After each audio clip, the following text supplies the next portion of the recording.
This is Roger Hibbert and his beautiful wife Elizabeth, and today we're in Luke, the 20th chapter, the authority of Jesus challenge. One day, as Jesus was teaching the people in the temple and preaching the gospel, the chief priests and the scribes with the elders came up and said to him, "Tell us, by what authority you do these things, or who is it that gave you this authority?" He answered them, "I also will ask you a question. Now tell me, was the baptism of John from heaven or from man?" And they discussed it with one another.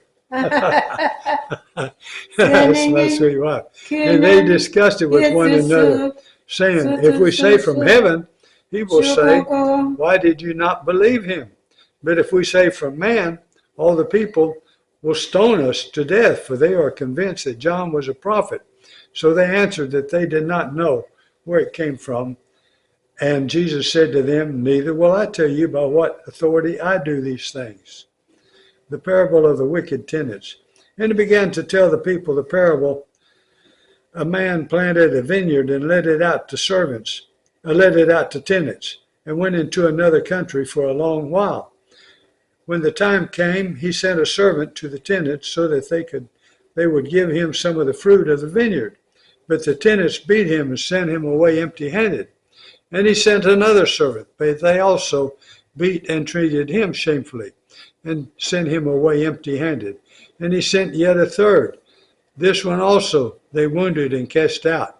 Then the owner of the vineyard said, "What shall I do? I will send my beloved son. Perhaps they will respect him." But when the tenants saw him, they said to themselves, "This is the heir. Let us kill him, so that the inheritance may be ours." And they threw him out of the vineyard and killed him. What then will the owner of the vineyard do to them? He will come and destroy those tenants and give the vineyard to others. When they heard this, they said, "Surely not." But he looked directly at them and said, "What then is this that is written?" I love this right here. "The stone that the builders rejected has become the cornerstone. Everyone who falls on that stone will be broken to pieces, and when it falls on anyone, it will crush him." And you know, this certainly came to pass, and it was true. And 30 years later, after they had killed Jesus and he was resurrected, they got just what was said in this parable. Paying taxes to Caesar. The scribes and chief priests sought to lay hands on him that very hour, for they perceived that he had told this parable against them. Absolutely.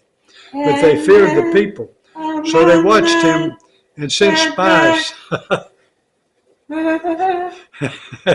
So they watched him and sent spies who pretended to be sincere, that they might catch him in something he said, so as to deliver him up to the authority and jurisdiction of the governor.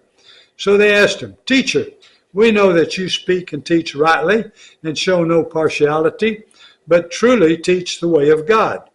Is it lawful for us to give tributes to Caesar or not?" But he perceived their craftiness and said to them, "Show me a denarius. Whose likeness and inscription does it have?"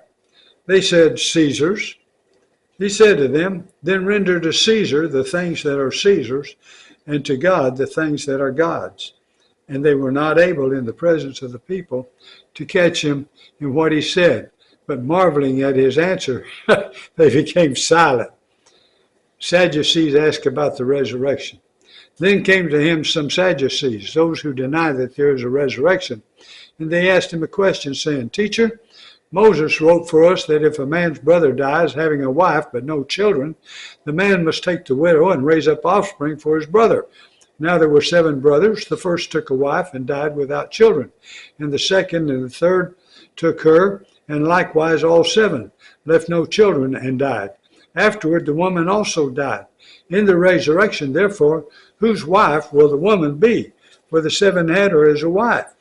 And Jesus said to them, "The sons of this age marry and are given in marriage, but those who are considered worthy to attain to that age and to the resurrection from the dead, neither marry nor are given in marriage, for they cannot die anymore, because they are equal to angels and are sons of God, being sons of the resurrection. but that the dead are raised. Even Moses showed in the passage about the bush where he calls the Lord the God of Abraham and the God of Isaac and the God of Jacob. Now he is not God of the dead, but of the living, for all live to him. Then some of the scribes answered him, Teacher, you have spoken well, for they no longer dared to ask him any questions. Whose son is the Christ? But he said to them, How can they say that the Christ is David's son? For David himself says in the book of Psalms, The Lord said to my Lord, Sit at my right hand until I make your enemies your footstool. David thus calls him Lord. So how is he his son? Beware of the scribes. And in the hearing of all the people, he said to his disciples, Beware of the scribes, who like to walk around in long robes and love greetings in the marketplaces, and the best seats in the synagogues, and the places of honor at feasts, who devour widows' houses for a pretense, make long prayers. They will receive the greater condemnation.